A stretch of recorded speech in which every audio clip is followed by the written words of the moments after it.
Tenda Mwari zvikuru masikatano Mwari ndimwari wakanaka ndokuremekedza mese muri pano Mwari wakuitire nyasha zvikuru regai tishumire evhangeri ushe the gospel of the kingdom. Mark 8 from verse 22. They came to Bethsaida and some people brought a blind man, begged Jesus to touch him. He took the blind man by the hand, led him outside the village. When he had spat on the man's eyes and put his hands on him, Jesus asked, "Do you see anything?" He looked up and said, "I see people. They look like trees walking around." Once more Jesus put his hand on the man's eyes. Then his eyes were opened. His sight was restored. Then, I'll repeat this one. His eyes were opened, his sight was restored. Then he saw everything clearly. Jesus sent him home saying, "Do not even go into the village." And Namate, Father, we thank you for your word. Speak out to our lives. Instruct us, empower us, correct us for the glory of your name. In Jesus' mighty name, amen.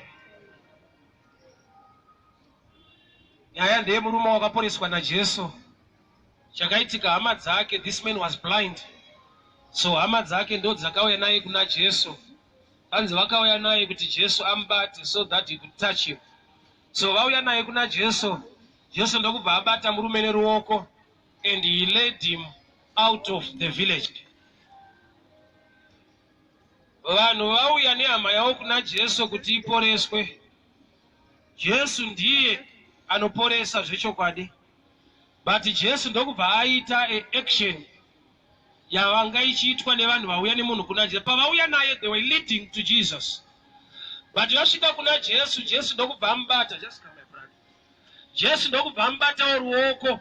Bible rati, and he took him outside the village. Ndokubva andopfira mate akamunamatira. Parekanitangere ipapa. Vanhu vauya nehama yavo kuna Jesu. Hama ndokubva yasiwa iri mumaoko aJesu anoporesa. Ndokubva yaita a moment or a time or a phase yekuti yakafamba naJesu anoporesa but isati yaporeswa. Zvekuti yaigona kubvunza kuti ko ndianipo wandinaye izvezvi. Jesu obva ati ndini Jesu weNazareta anosundudza mapofu. But Jesu ari kuita the same action inoitwa nevanhu vasingaporese. Vanhu vasingaporese bofu, they only lead the blind man. Ndo zvinoitwa nemunhu anoziva kuti handina simba rekunamatira kuti munhu aone. Saka akasangana nebofu anoribatsira in this way. Anoritungamirira, he leads the blind man. So pavauya naye kuna Jesu, Jesu waita the same action. He is also leading the blind man outside the village. Ndi Jesu anoporesa, but watanga nestrategy inoitwa nemunhu ari ordinary asingaporesi. Zvekuti bofu iri by experience, thank you of God. Zimwe nguva rakanzwawo nyaya yeblind Bartimaeus kuti asangana naJesu akanzi receive your sight ndokubva atanga kuona. So murume uyu by experience kana akanzwawo kupora kwerimwe bofu, kana ari Bartimaeus wakapa testimony, bofu riripo rakangoziva kuti musi wandinosangana naJesu achangonditi receive your sight ndobva ndaona. Ndo pane danger yekunamata neexperience kana kuti kutora testimony to become a formula. It's dangerous to take somebody's testimony and make it a formula ye breakthrough yako. Vanhu pavanopupura vari kuzivisa vanhu zvavakaitirwa naMwari. Kwete kuti ndo zvese zvinoita Mwari akasangana nebofu, ndo zvakaitirwa rimwe bofu rasanganikwa naro naMwari. Testimony haisi formula. Testimony inenge advert kana kuti chiziviso chekuti pana ndiri bofu Jesu akasangana neni akati receive your sight ndikaona. But Jesu yeye haasi limited kuti ndo the only formula to deal with blind people. Sometimes pana John chapter 9 wakapfira mate pasi akakanya ivhu akazora munhu mavhu kumeso, munhu akamutuma kunogeza kuRiver Siloam. ana Bartimaeus anongoti receive your sight. With this man atange ne healing. Anotanga nekubata munhu ofamba naye sekunge is not able to heal. And this is one that there are times kuti kwa Mwari wakauya. But God is treating you like how some people were treating you before. Nokuti kana munhu achitungamirira bofu achifamba naro, onoricheta kuna Jesu. Jesu oribata, ofamba naro.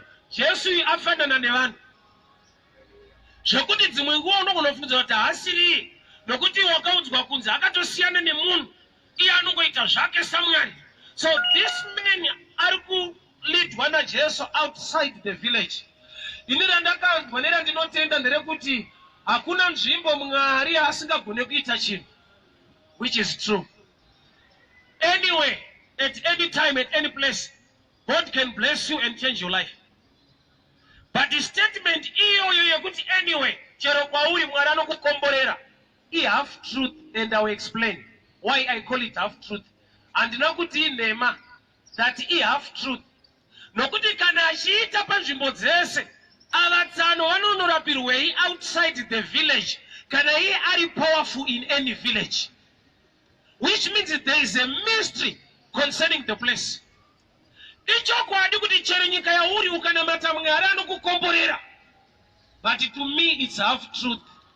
Complete truth inoti kuti chero nyika yauri yawakanzi naMwari unofanirwa kuva. Abraham aibva kunyika yemadzibaba ako uende kunyika yandichakuratidza. Ndichakuita munhu mukuru. NdiMwari ane inonzi omnipresence. He is present everywhere. He is powerful anyway. But to some people, he gives them instructions to move. Pakufamba. Nokuti tine hama dzedu dzafamba dzikatukwa. Akashaida kwakati. Ava ndiwo munofanirwa kutukwa. Ndatotanga ukazvi. Umwe nemumwe mushumirane dzake. Aish. Abraham ibva ikoko. Uende kunyika yandichakuratidza. Ndichakuita munhu mukuru. Ko nhai Mwari kwabva Abraham asamuna power. Anaro. But he wants him to be there. There is a place called there by revelation. Naturally everywhere kunoita. But spiritually by revelation you need to be somewhere. Jesu yani power ndikuparidza. But anakuporesa munhu pakaunzwa munhu. Bible rati akatora munhu wakaenda outside the village. And after healing yacho, he instructed the men not to go back to the same. Sakanu chikei. Aiwane power ka. Andi kuti kana ukaenda vanazvaona kuita uporeswa neniso hapana.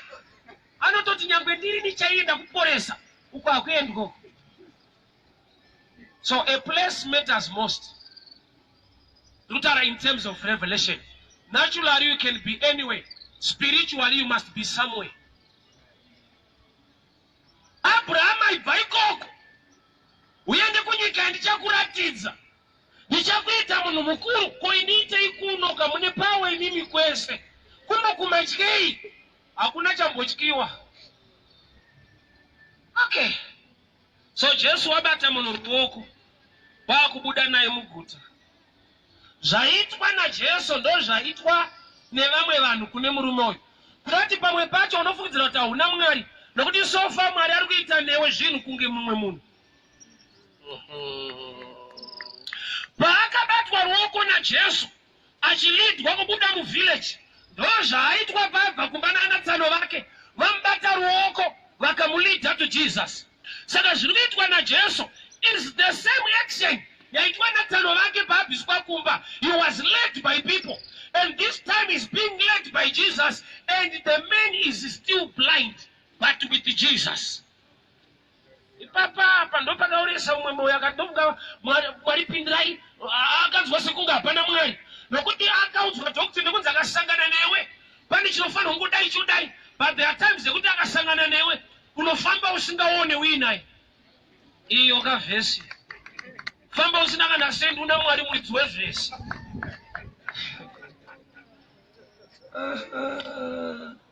Murume uyu waigona kubvunza. Ko ndiani kwandibata ndini Jesu anoporesa mabofu oti mkuru amusirime iye adaro akasangana neolife yako inochinja ipapo but me akanzi receive your sign kana murimi taurai shoko but Jesu une rimwe bofu raanoda kumbofamba naro riri bofu iri rafambwa naro nehama dzaro rasarendwa kuna Jesu anofamba naro sezvagara zvichiitwa nehama dzake. Saka muchinzwa vazhinji vachiti risana kunzwa Mwari achitaura nokuti pamwe pacho anotaura Satani wako. Ndakundizwa unoda kuti kuite makore kuti handizivi chaunoda kuti change kana earthquake kuti thus says the Lord. Pamwe pacho anotaura Satani wako. Varume vauya nehama yavo kuna Jesu vakaicheta. Jesu aibata akafamba nayo iri bofu. He was led by other people as a blind man, and now he's being led by Jesus, and the man is still blind. Roma my questions are now. Kuti inini andisanda mbonzwa Mwari achitaura kana kuti Mwari anena handizvinzwisise. Nokuti there are times kuti Mwari akauya mulife mako hatange nekuita the supernatural, anotanga the natural. He can walk with you as if agone kuporesa. Because Mwari vakamanifesta in the natural. Most of us we miss God. Mukadzi weSamaria patsime paakakumbirwa mvura akabudawo pachena akati isi maSamaria nemaJudha achityidzana. Yeti maperere enyaya unonzwa kuti takamirira Mesaya iye achitaura naMesaya. Problem ndeyekuti akangouya semunhu wandakajaira asi vaitarisira Mesaya kuuya ari supernatural zvekuti agare patsime kukumbira vanhu mvura. Ukanamata une imagination yeumwe Mwari, you miss God. Haunamate through imagination, unonamata through revelation. That's why when I started preaching kwadzano 2006 parenso, somebody akanibvunza kuti watumwa ndikati na Mwari akafana kuseka.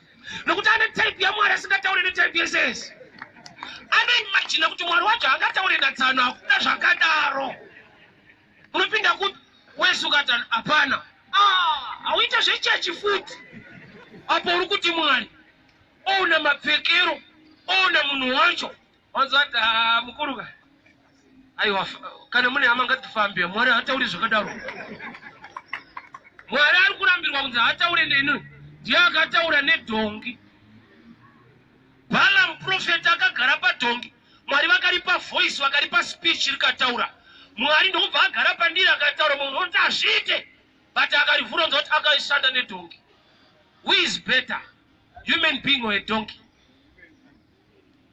But imagination yemunhu inoita kuti hata kuna inzwa izvezvi God is with you, but asati aita zviri supernatural achiri kufamba newe in the natural realm.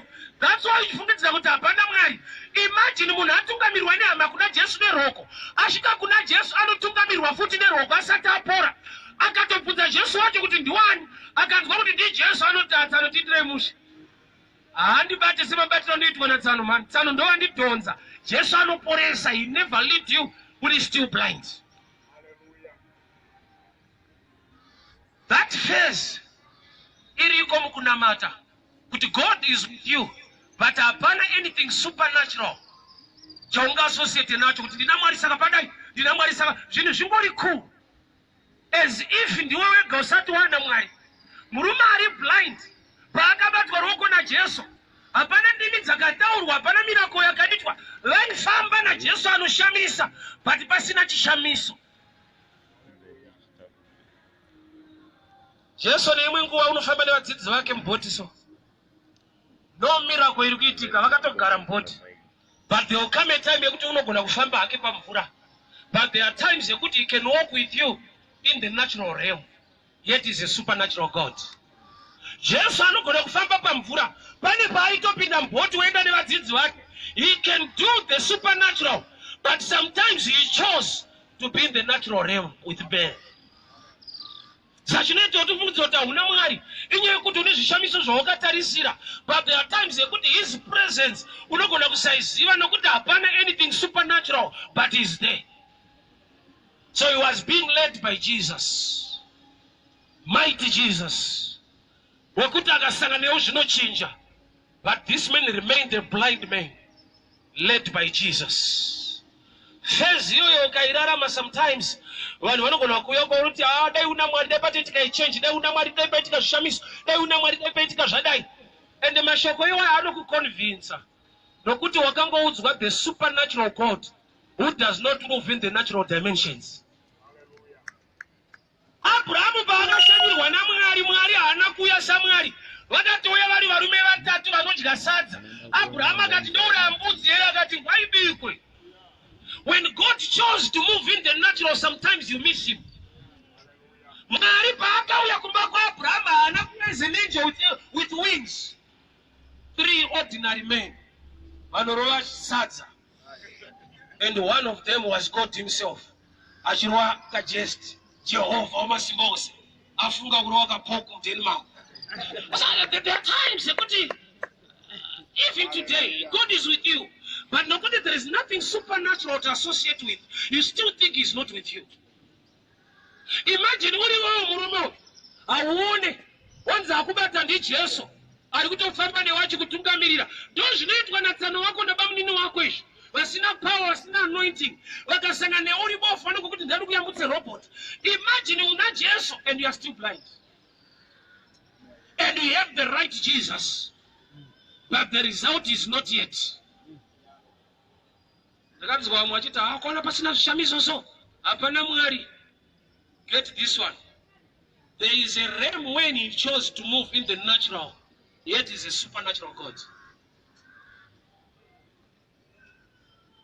2 Kings chapter 7, the 4 lepers, God was on their side, but there was nothing to show. Why?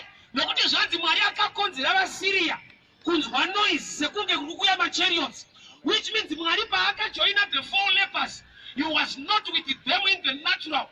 Zvekuti akashifta akaenda kunokonzera noise to the Syrians. Zvekuti vaSyria vakavaudza kuti this is a movement of God. Vanoti kana tina Mwari, why are we still lepers?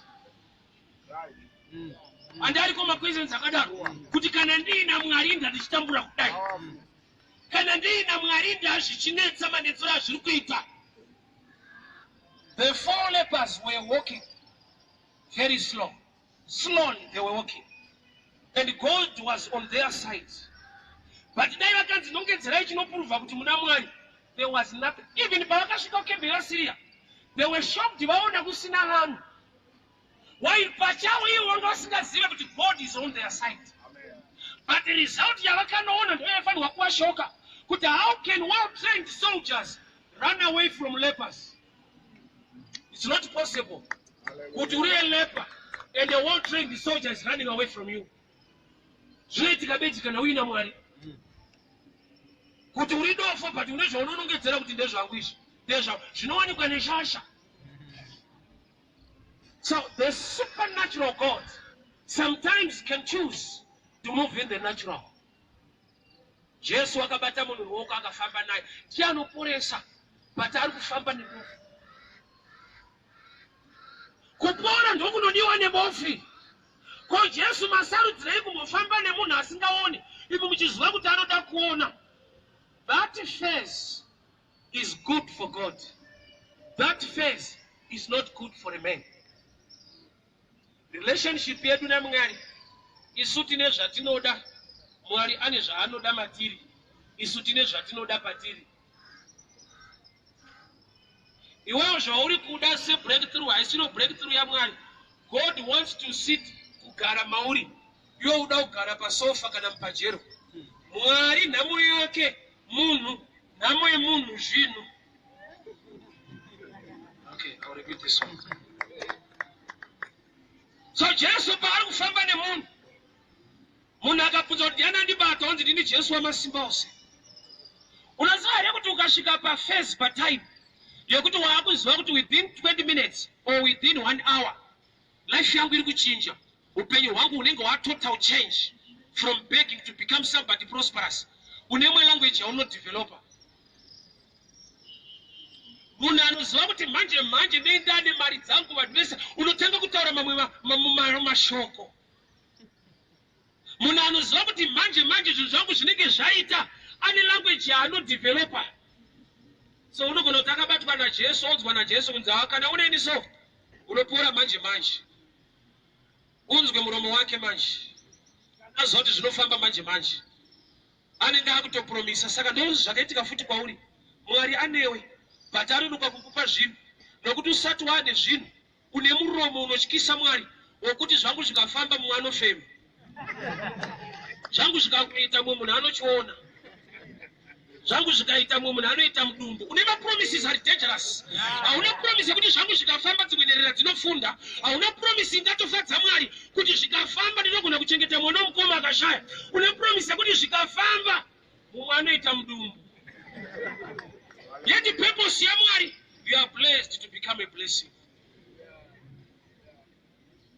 So this man is being led by Jesus.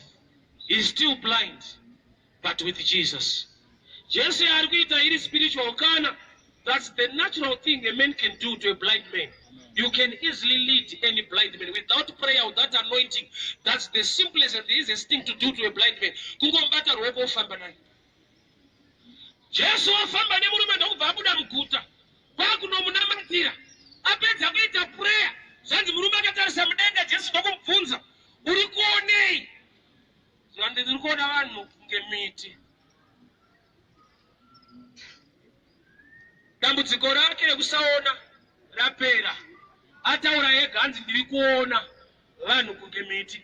Ane dambudziko nyowani, maonero. Can I go deep on this one?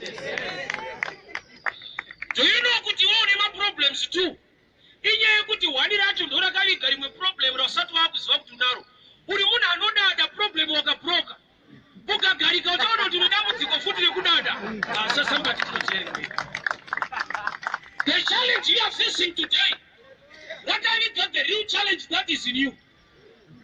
Hautaure nemunhu. Chaita kuti utaure nesu mamiriro acho. Zvikanyatso kumirira musha, unoda futa another touch. Respect for other people. Uri kuonei vanhu kunge miti. Ndakati type iyo iri dangerous. Ukamutuma unotsvaka huni anotanga newe kouri mumwe munotinga. This statement simply means munhu ane muonero wekuti does not respect others. That's so dangerous in life. No matter munhu uyu haumuzive kana kuti unofungidzira kuti hauna chaunoda kubva kwaari, you still need to respect people.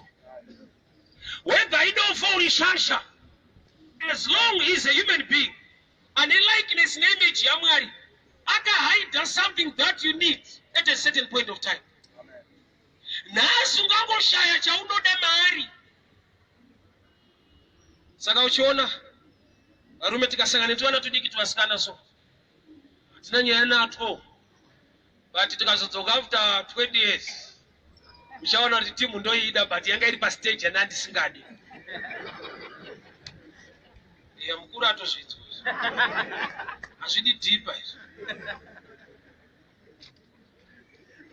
This man wanamatirwa, blindness yapera, but still he has a problem.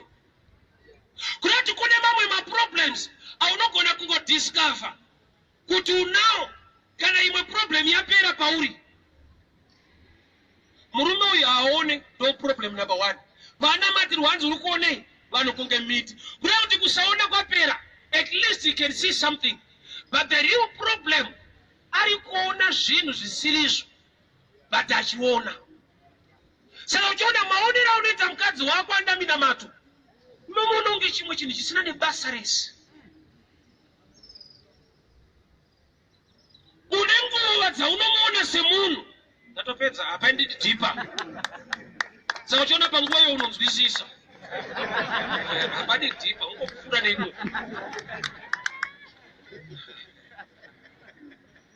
Uri kuonei maonero kwete kusaona.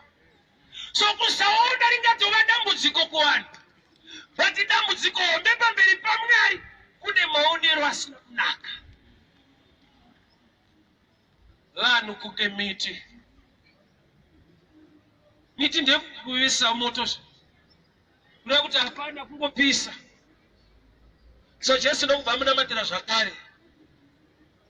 Ndokubva site yake yaitwa restored. Kuda kuti kune imwe challenge yekuti the devil is taking advantage yokuviga rimwe dambudziko mune rimwe zvekuti hautomboziva kuti une 2, unofunza kuti une 1. izvo zikushaka uri kuita mari une reason one iri genuine economy uye mari haisi kutenderera kuti utoziva kuti une mweya wokusabata mari yacho hauchatombouziva nokuti kune system yaunotofungidza kuti ndo yakakubata gamba chakatokubata chawanda nesystem. Oh, can I go deeper this way? Mukadzi aiva the issue of blood paakanamatirwa najesu ichokwadi shoko rinoti ropa rakabva ramira. She was healed. But the real revelation, ropa harina kumira kubuda, rakatanga kubuda sezvarinofanirwa kuita. Nokuti rikatomira hatone problem, apedzerwa problem. I cannot preach to people who are in here.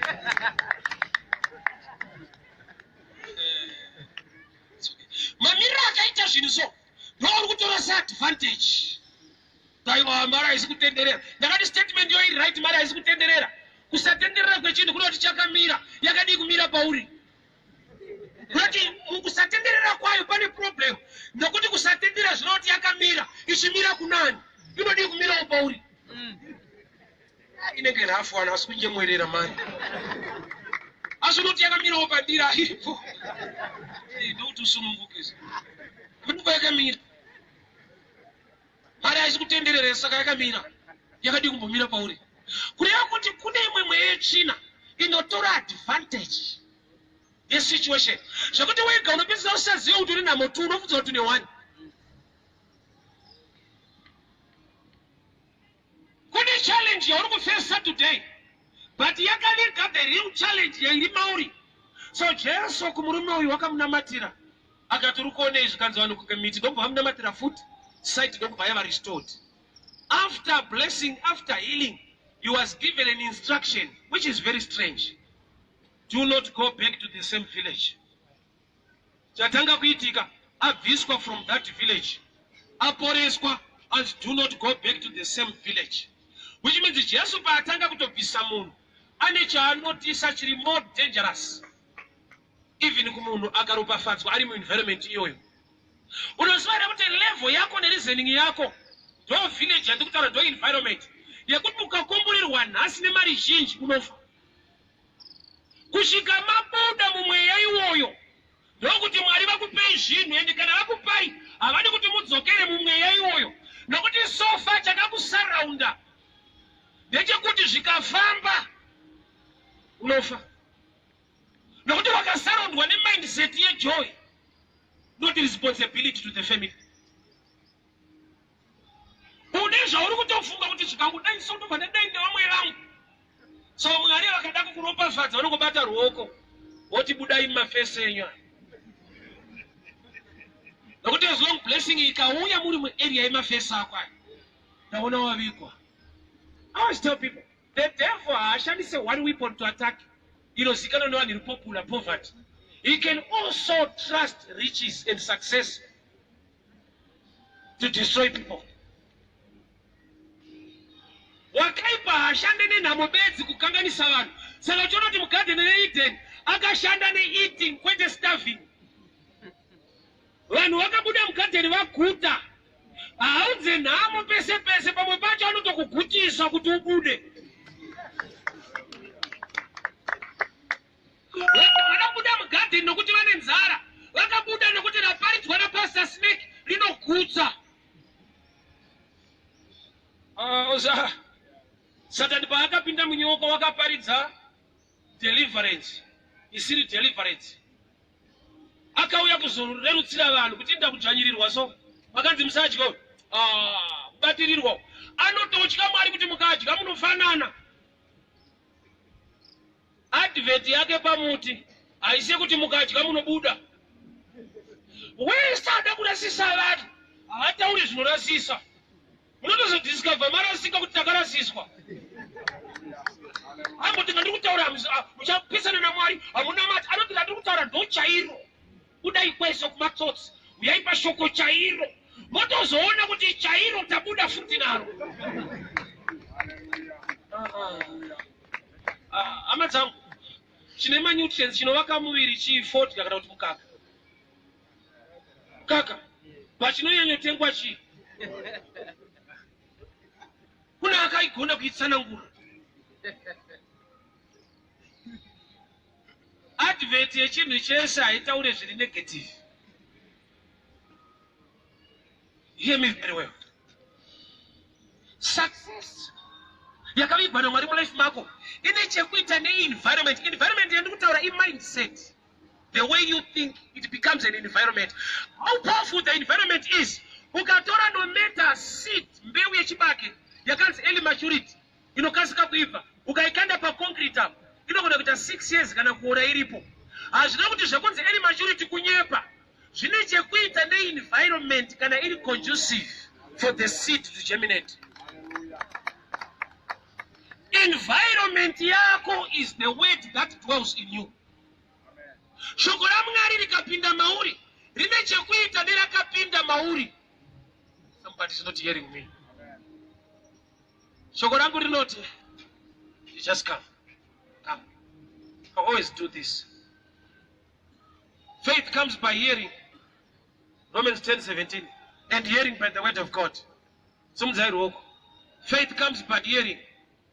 And hearing by the word of God. Raise your hands. And not by hearing I had too. Faith comes by hearing. And hearing by the word of God. Kutenda kuno nekulamba uchinzwa. Kuye nekulamba uchinzwa.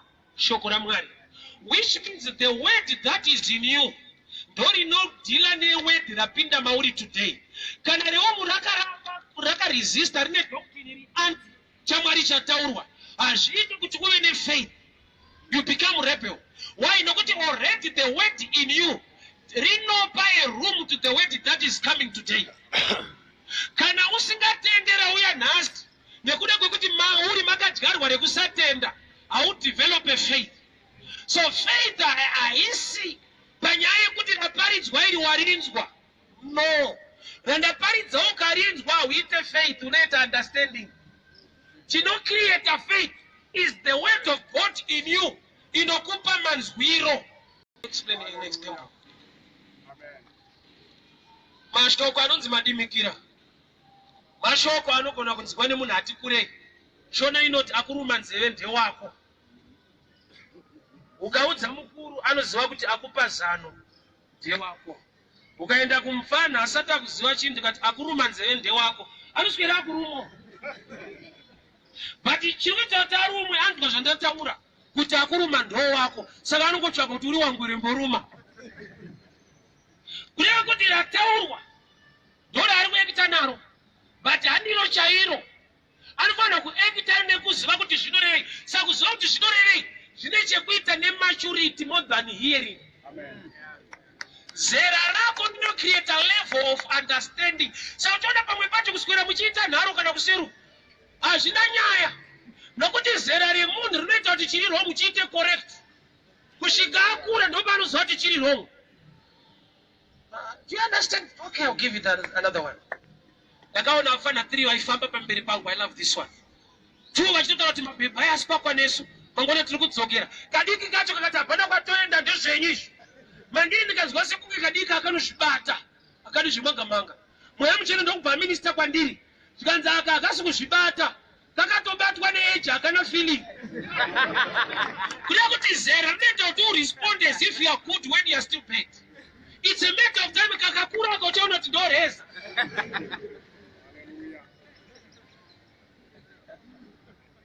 Asatoona kune munhu unofuta kuti yakazvibata aite musikanzwa. Kamba akatobatwa nemamiriro ezvinhu. Mari akaibata achaona kuti ndo vakuru. Kumwe hakusi kuzvibata akubatwa nemamiriro ezvinhu. Umwe unhu isituation kwete unhu wemunhu. There are people who look so disciplined. Kana achida chimwe chinhu. Kwete nokuti ane discipline kana achida chimwe chinhu. Sachiona kunewo mwarume vagara mumarriage nemadzimai vandoziva kuti kwanzi madzimai angu akunditi maswerere eshumba pane chiri kudiwa haadaro. Haana unhu hwekunditi shumba. But kana akuti shumba maswerere kune zviri kutsvagwa. Saka murume anozviziva munhu akubvunza kuti chichaitika kwakanaka.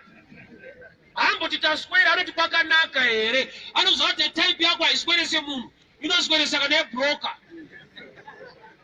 Kune character inoleadwa nesituation. Kwete nokuti that's the real character of a person. So the real test of character inowanika kana wane maresources wova nediscipline. Kana wanazvo zvinoita kuti udade ukasadada haudade. Saka tine vanhu vatinojaja kuti ari kuita zvakati inyaya yekuti hauna kuexposwa kusvika palevel iyoyo, nokuti level yaari ine zvinotuma kudaro. Right. So Jesu wabata munhu ruoko ndokubva amuburitsa muvillage. Abuda amunamatira ndokumupa instruction, don't go back to that same village.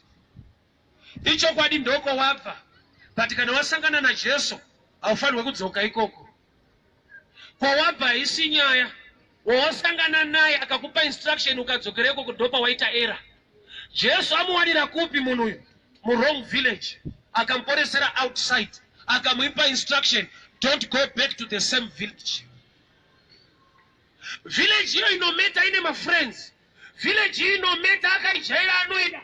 But in challenge kune chinhu chaitwa naMwari mu-life make. No wonder Abraham, our father of faith, ane chinhu wani chaakadiscover kuti Sara mukadzi wangu ndiye akabereka Isaac, 9 months anogona kutakura, but message yandapiwa haatakuri. Yekunzi uyu ane mwana kugomo chive chibayiro haikwanise, but yekubereka Isaac anokwanisa. Saka paakabuda nemwana pamba haana kubuda pachena kuti adzimai taumbonocheka mwana, Mwari ati tiendai ticheke ite sacrifice. Andozva kuti hadi kuparidzirwa iyoyo. Oh, can I go deeper? Even Abraham wacho akukwidza goma naIsaac. Isaac unobvunza kuti chibayiro chiripi? Abraham haati ichocho chiri kutaura ndicho. Yet that was the truth. Mwari vati uyu ane mwana wako chive chibayiro. Saka mwana akabvunza kuti chibayiro chiripi? Unofanira kungoti chiri kutaura ichocho. But Abraham akaunderstanda chinhu one, kuti this boy is very small. Ukamuparidzira the real thing, ano backslider. Anoda a promise iri prophetic. Saka uchiona vamwe vanhu chaita kuti vagare muchechi is the prophetic. Vakaparidzirwa real stuff, they will run away. Kuti ichika Mwari namata, havadi vanonzwa kuti Mwari achaita zvikuru. Chinamata. Mwari chaakuita kuti anamate zvikuru zvangu. Can I preach to people? Saka chechi yazara nevanhu vakauya for the prophetic. Why they are like Isaac? Isaac haunzwa kuti ndiwe gwayana racho, ndiwe chibayiro. Anonzi God will provide the lamb. Message waitora kupa Abraham is a prophet. Not there are levels. Some people only need prophets to be in a place. Wow. Akasa prophet vano backslide out. Nokuti pakashaya nomunzwa kuti chawana basa. Anodzokera, akuda basa. Yota kuti Mwari akanaka namatai anozonga achapinda. Do you know there are some people tikataura pamusoro relationship yako naMwari, unonzwa sekunge we are small boys learning how to preach. You need great men of God who tell you about the name. There are times that you need to grow and be mature so that I can point at you. Which means you must worship God knowing. Baba chibayiro chiripi? Mwari uchatipa gwayana. Lapa goma wana kushika tanga kuchaka kuti tsvage riripo. Vakagadzira out vachingopedza wrestling komana about. Ndomuka about kwasongoshetsa kuti but ndaraunda achitadza kuparidza so wamboti kudima zoita. Osa there are times yekuti ukaparidza kumunhu asati amachua anosvika imwe stage anonzwa kunge ndoda kutomubatirira. Yet Abraham party God will provide the lamb. He knows that it's after the process of providing Isaac. But the type ya Isaac ukasaisunga inotiza haugone kuudza chigara apa. Ubata banga kuti chigara. Anonzwa kuti aiwa mudharara maparidza ndorenda mirira apo ndakuiona gwayasha. But Abraham paakabata Isaac ukamusunga ukamisa paatari yake. Abata banga Mwari ndipo wakatiregedza. Kureva kuti Mwari uyu ari kuprovide zvaapromisa prophetically but through a process.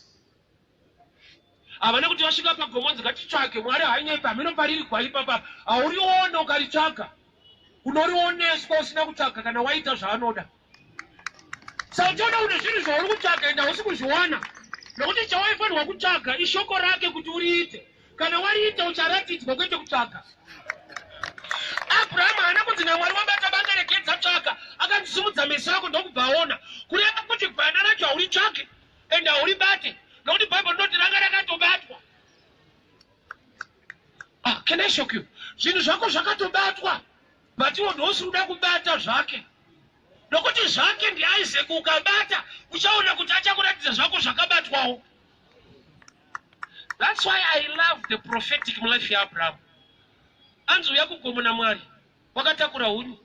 Yeti kwandobva kudomboshawa kana tichida huni toenda kugomo. But Abraham anzu yakugomo, akaenda nehuni. Isu kwedu kwatinobva tikatoda huni toenda kugomo. Imagine anoshinga rake for 3 days muroti, vanhu vakabvunza kuti muri kuenda kupi? Oti mugomo, nzi tura unofire dziriko. Okay, I need to go deeper. Mwari vanoti kuna Abraham, uye kune rimwe remakomo randichakuratidza, which means Moriah was a mountainous place. Yet, at one of the mountains that I'll show you, which means Moriah was a mountainous place, but God was supposed to show Abraham a certain mountain. We are living in times. You put the land of Moriah, my church. I wonder. But the problem of the church, I'm church. Sometimes you can make a choice within the church, you start to make a choice to receive Jesus. Very possible. Tangane church, you do come to Jesus. Opa Moses here, let me give you my example. In the Katenda, you cannot be the church in Guarif. Upinda church as you tend to come. In the entire America, with the Jesus. In him, the Rambai took us out of church, I would get Satan. I can't be the Satan against church. Men of Bakakuram Spindam Shamush. In the Pindra Sata. Mudaraito to Casapi, Casauro, Garofa. Our Ridge. Sakotindirij, I repeat. As you know, born again, Casata, Rucha, Banazana. Come back to Kutera or Bereki. Can you Mukutera to make no church Madam? Yet the program Negutera Christ, Yagatera Madam, Pano Pinda. So it's possible to follow Pinda Church who sleep on again. That's why Jesus Pai Paritza. I took the kind of Maquayas Ragasika. I want to Paritza by Mumasinagogue. Not to Iris Graymon. Yamunakainga no Varasika. Onzo Sika Yake, Musabata, when I'm synagogue. Yakainga Garasika. Not only Rasika Kupi. Musinagogue. We are Musupi. Sabat. It's a name. Nakainga makwaye kwezira rakarasika. Tika yake muswe Sabata, waenda msinagoge. Iya akainga wakarasika, anoendere iko. Unokola urasikira mom. Do you know it's hard to correct a munhu? Anofukidzwa kuti ari correct. Hey! Tika yake waenda msinagoge muswe Sabata. Calling yake kutsvaka makwaye akarasika. Achiatsvaga kupi? Kusinagoge. Musupi Sabata. Ndoko ainovabatira kusabata. Ukatozoona aimomo manje ainetsana nawo kwete kuti vaiwirirana naye kupruvha kuti vakarasika vaita nharo naye imomo.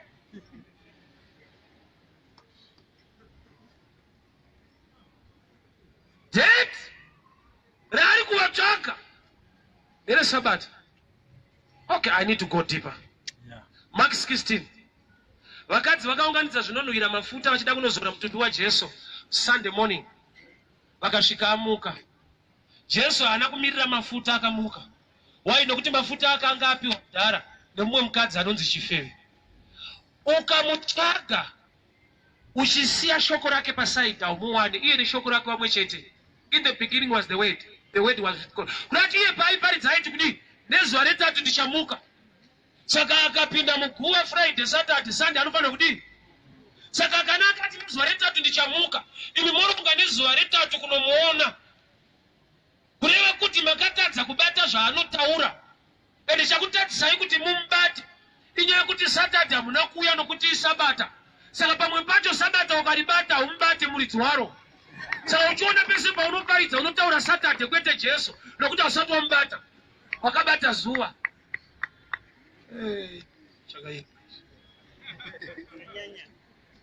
Jesu akamuka Sunday morning. Jesu vakadzi vakaenda vachitonomuzora mafuta vakamushaya. Kwavadi kuuya Saturday nokuti akataura 1 kuti nezuva retatu ndichamuka, which means next day rake iSunday. Saka kuti mumuwane you must come Saturday. Vachaita kuti Saturday vasaende iSabata. Saka pavabata Sabata ravabata havana kuzombata. Sabata uri ngwarire. It's not about Saturday, it's about Jesus in any day. Iko kwacho kumanje kune problem hakuna ma days. Hey, time is on earth.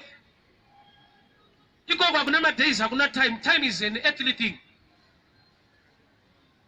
Iko hakuna nguwa. Saka ukone Mwari paakatanga kusika nyika anakutanga Sunday kana Monday kana Tuesday. Bible rinoti akatanga musi waakatanga rikava zuva rekutanga. Chingani idhera akatanga ndo dhera racho. Ndiro rikabhaibhiri. Arina calendar. Calendar is a man-made thing. Saka Mwari wacho achinamatwa mumweya. Ukamunamata in the natural, you look for him in days. Unosara kuti married month. John 11:25. Jesu atoti ndinofara. Lazaro wafandisipo Jesu auya. Vanoti tinotenda kuti hanzvadzi yedu ichamuka, zuva richamuka vakafa. They were believing in the day, the resurrection day. And that day is ariko. Hakuna day richamuka vakafa. Kana washoka will help you. Nokuti Bible rinoti iye paachauya, Jesu paachauya, vakafa vachaita sei? Vakafa vachamuka day raachauya. Saka day racho harisi day ndiye. Akasauya harikwane. Kurati rinokwaniswa naiye. Iye ndiye day. That's why kuna Mary akati, I am resurrection and life. Resurrection is not a day, is a person. Kumuka ndi Jesu kwete day. Iye paachauya vakafa vachamuka kwete zuva parichakwana. Which means we need to know more about him than days. Alright. So murume akaburiswa muvillage. Aporeswa akanzi don't go back to the same village. But ndoko aigara, ndoko akakurira, ndoko akaswera. Yet environment iyoyo inomudinaya kuenjoya the blessing yaaitirwa naMwari. Nzvimbo yaanga ari akadzokera aporeswa naJesu. Anonodzokera okorruptwa mind yake. Is what the most dangerous thing in the world. A lack of vision, not lack of sight. Paul Matalire was a blind man. Yet he was a band leader. Muband rake mune vanhu vanotoona vaitamba kumberu vamwe chaja mari kutoko band rebofu kureva kuti bofu rine vision zvokuti vane sight vangatopinda basa kuvision. The most dangerous thing is lack of vision, not sight. Vision is ziso repfungwa. Saka Jesu pamuti don't go back to the same village. Haasi kuti ukadzokera unoita bofu, ari kuti uchiona kudai hapana chinofamba. Sight is not everything unless you get the vision. My people perish because they also lack vision. Aone. Chiri kuona apa isi sight. In knowledge, in mind. Don't go back to the same village. Sometimes your village is your friends. Your village is the kind of knowledge you have. Whereas sometimes your village is your church. Ibaba nambo tibudayo inda ngoti sometimes it's your church. Nokuti yenyu zvimwe zvacho zvauri kuitirwa naMwari haibvume. Inoti vanhu vanotambura panyika ogarika kudenga. They believe we are heavenly minded and earthly useless. Which is wrong. We are heavenly minded to dominate earth. Nyika nekuzara kwayo ruoko rwaJehovha.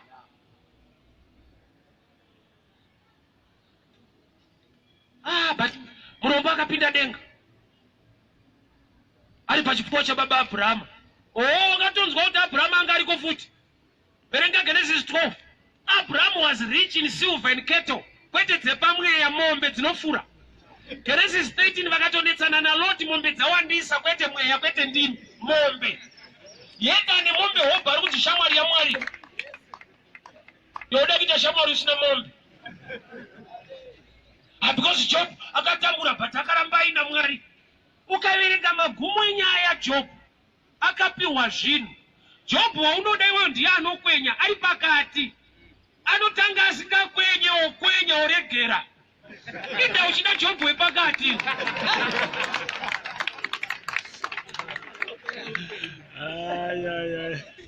I'm sure my time is gone.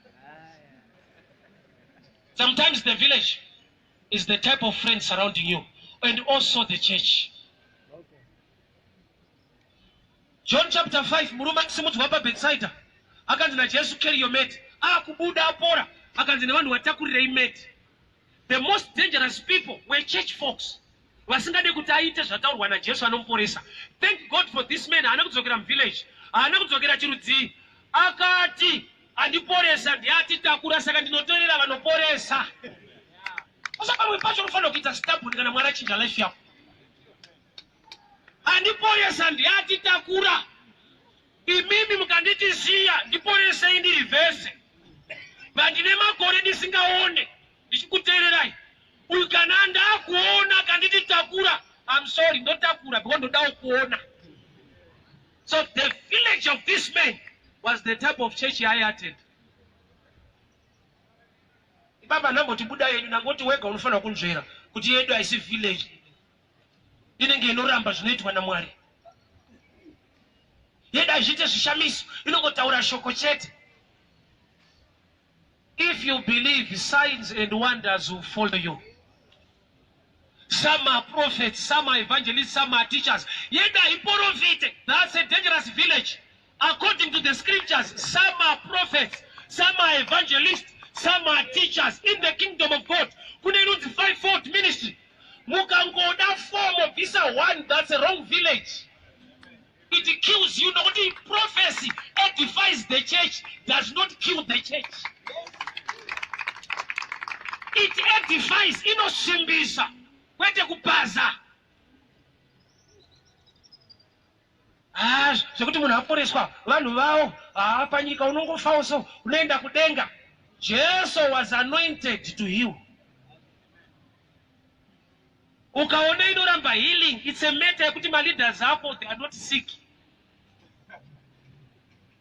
Rimwe vhangeri harina value kenzwa munhu anemba akanzwa pachiparidzwa receive your house anoti vafundisa mazuva ano nokuti inge anayo kurocha bhurura hakuite amene kana kuchikuitira ini ndanzwa.